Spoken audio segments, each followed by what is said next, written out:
यह सोचकर देवीदास के मामा से जाकर बोला कि तुम थोड़ी देर के लिए अपने भांजे को हमें दे दो, जिससे विवाह के लग्न का सब कार्य सुचारू रूप से हो सके।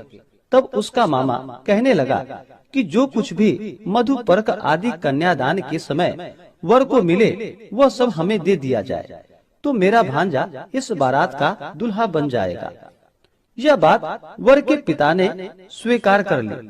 उसने अपने भांजा को वर बनने को भेज दिया और उसके साथ वह विवाह कार्य रात्रि में विधि पूर्वक संपन्न हो गया।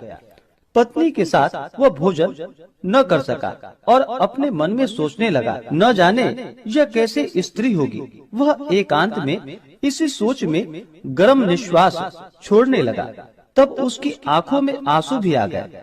तब वधू ने पूछा कि क्या बात है, आप इतने उदास व दुखी क्यों हो रहे हैं? तब उसने सब बातें जो वर के पिता व उसके मामा में हुई थी उसको बतला दी। तब कन्या कहने लगी कि यह ब्रह्म विवाह के विपरीत हो कैसे सकता है? देव, ब्राह्मण और अग्नि के सामने मैंने आपको ही अपना पति बनाया है, इसलिए आप ही मेरे पति हैं। मैं आपकी ही पत्नी रहूंगी, किसी अन्य की कदापि नहीं। तब देवीदास ने कहा कि ऐसा मत करिए, क्योंकि मेरी आयु बहुत थोड़ी है। मेरे पश्चात आपकी क्या गति होगी, इस बातों को अच्छी तरह विचार लो। परंतु वह दृढ़ विचार वाली थी। बोली कि जो आपकी गति होगी वही मेरी गति होगी।